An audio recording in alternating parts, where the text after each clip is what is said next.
Azadlığı Müdafiə Aktı SSR-nin dağılmasından sonra ABŞ tərəfindən yeni müstəqillik əldə etmiş dövlətlərdə demokratik idarə etmə və azad bazar iqtisadiyyatına keçidi sürətləndirmək məqsədi ilə 1992-ci ilin avqust ayında qəbul edilib. Əfsuslar olsun ki, Azərbaycan torpaqlarının işğala məruz qaldığı bir vaxtda ABŞ-dakı erməni diasporu və onların təsirli lobbi təşkilatlarının təşəbbüsü ilə həmin aktda 907-ci düzəliş edildi. Beləliklə, 1992-ci ilin oktyabr ayından etibarən Azadlığı Müdafiə Aktına edilən bu dəyişikliklə Birləşmiş Ştatların Azərbaycana birbaşa yardımı qadağan edildi. Müvafiq düzəliş qüvvəyə minərkən Azərbaycan torpaqları işğal altındaydı, humanitar fəlakətlə ölkəmiz üz-üzə idi.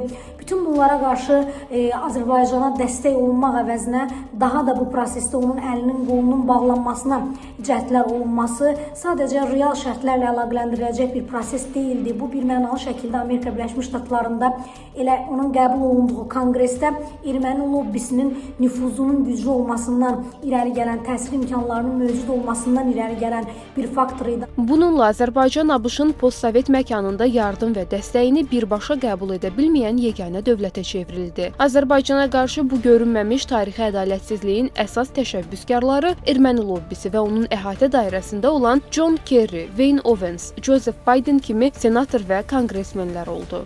Joe Biden 907-ci düzəlişin qəbul edilməsində çox böyük fəallıq göstərmişdir.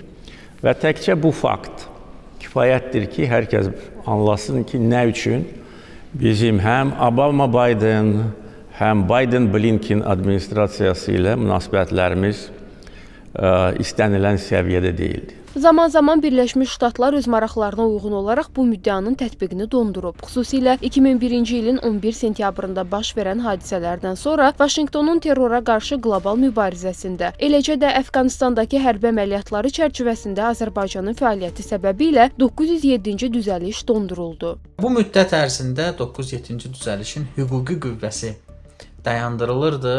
Bununla ABŞ-Azərbaycan münasibətlərində çeviklik, dinamik reaksiya özünü göstərirdi. Lakin Biden-Blinken cütlüyünün hakimiyyətə gəlməsi və ermənipərəst siyasəti ABŞ-Azərbaycan münasibətlərində siyasi böhranı əmələ gətirdi. Azərbaycan-ABŞ münasibətlərində siyasi təzyiq rolunu oynayan bu düzəlişin tətbiqi Donald Trump tərəfindən 8 avqustda Vaşinqtonda Azərbaycan liderinin də iştirakı ilə dayandırıldı. Bu böyük rəmzi məna daşıyır. İndi isə düzəlişin birdəfəlik aradan qaldırılması məsələsi gündəmdədir. Əgər 907-ci düzəlişin formal səbəbi blokada idisə, bu yoxdur bugün. Ona görə əlbəttə ki, biz gözləyirik ki, Trump administrasiyası öz imkanlarından istifadə edərək Konqres üzvlərini, xüsusilə Respublikaçılar Partiyasının üzvlərini inandıra biləcək ki, bu düzəliş tamamilə aradan qaldırılmalıdır və bunu ümid etmək üçün bizim kifayət qədər səbəblərimiz var. Prezident İlham Əliyevin də vurğuladığı kimi masanı tamamilə keçmişin bu qalıqlarından təmizləmək üçün Konqres 907-ci düzəlişi birdəfəlik ləğv etməlidir.